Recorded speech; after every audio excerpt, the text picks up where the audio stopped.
All right, good evening. Good evening. Today we will talk about Betty Newman. Betty Newman. All right, session 7, guys. Session 7, open module number 7. All right, Betty Newman. Betty Newman. Betty Newman.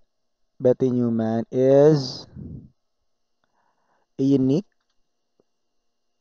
sorry, Betty Newman, nursing is a unique. Hambayada, nursing is a unique profession that is concerned with all of the variables affecting an individual's response to stress. Bao kamo gid guys, mga estudyante gid, stress gid. Hmm. Alright, sige. A unique system-based perspective that provides a unifying focus for approaching a wide range of nursing concerns. Okay, ano ni siya ang idea or ano ni siya? Si Betty Newman was a nurse who created a model, okay, ang model that looks at how people respond to stress. Alright? At how people respond to stress and how nurses can help them healthy. Alright? Paano makabulig ang nurses? The big idea, okay?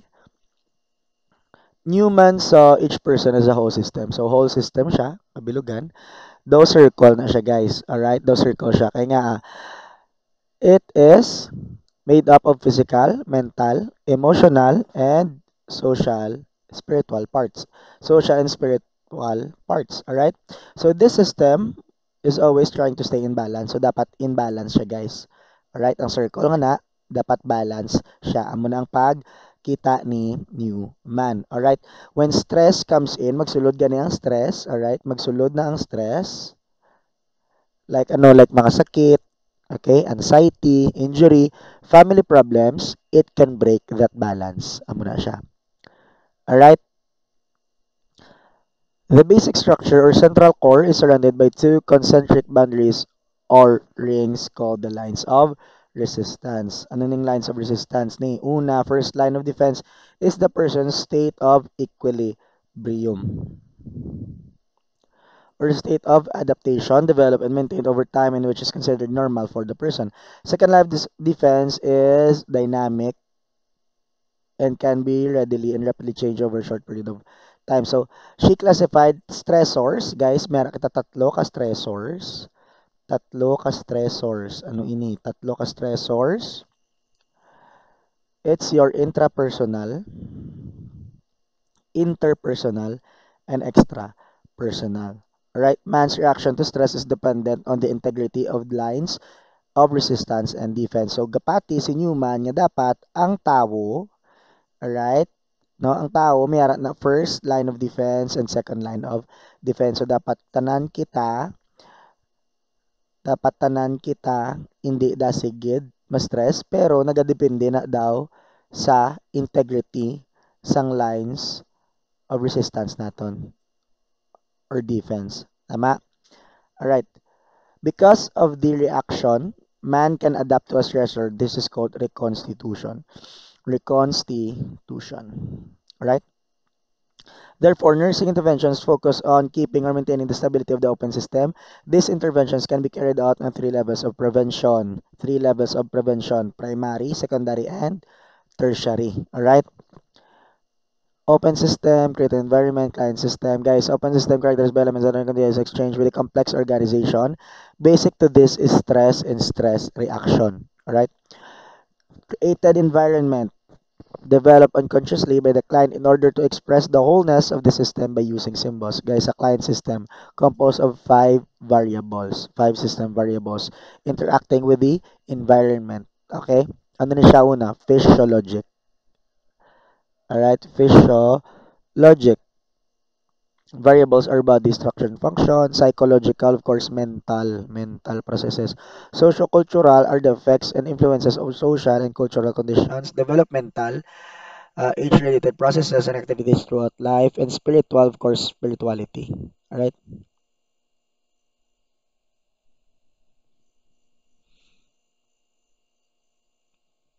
Primary, secondary. May ready mo? Pare siya. Okay, very good. Alright, basic client lines of resistance represents resources that help the client defend against a stressor. So, lines of resistance, sa mga ulubraon or mga gawain para mag-defend sa mga stressors. Alright?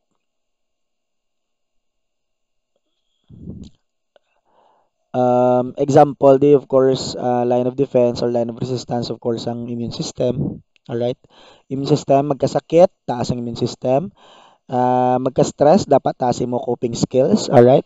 And of course, magka-anxiety and everything, blah, blah, blah. Guys, dapat may support sa family and everything. Those are your lines of resistance. Alright? Normal line of defense reflects the client's stability, which serves as the guide to assess deviations from the client's usual wellness. All right.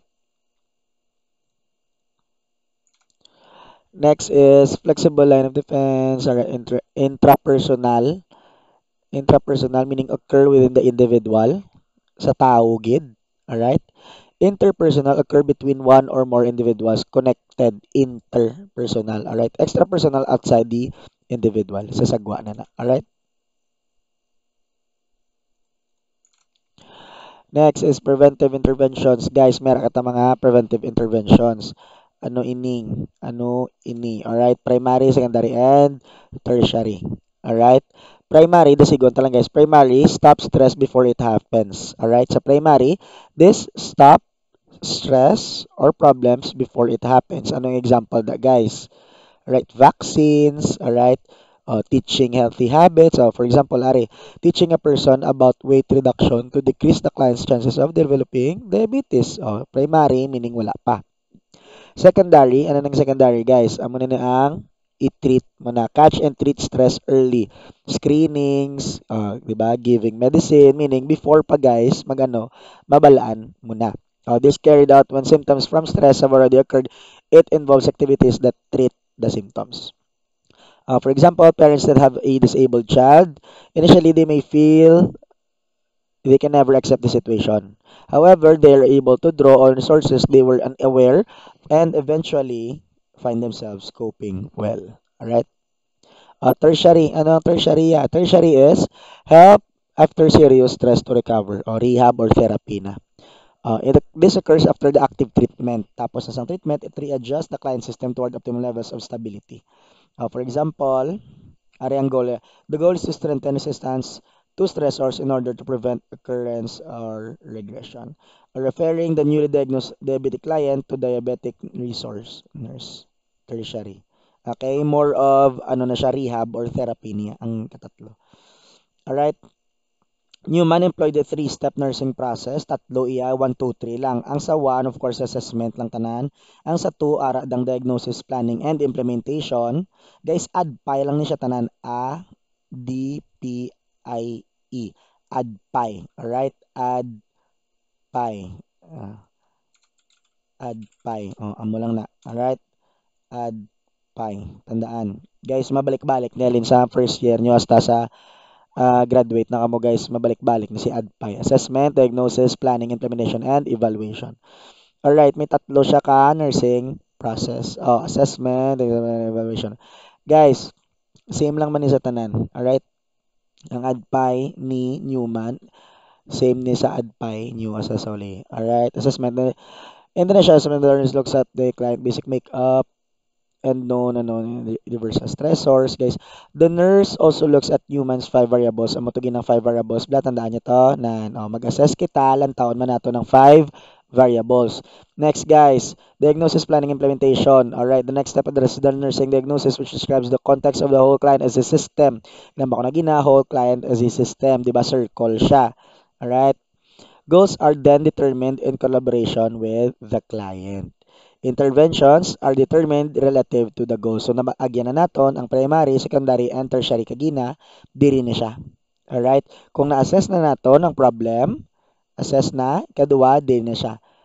Makadto na kita sa planning. Alright? Goal, dira na daton, uh, obrahon ang goal naton. And goals are determined in collaboration with the client. Next is evaluation kung effective gid man bala. Alright? Evaluation of the effectiveness of interventions. This includes assessing changes in intrapersonal, interpersonal, and extrapersonal. And yay, Sister Calista Roy. Pila na bilhin? Alright, wow, gabi 9 minutes gito. Kadugay, can you man? Alright, let's go. Sister Calista Roy's adaptation model of nursing, guys. Si Sister Calista Roy,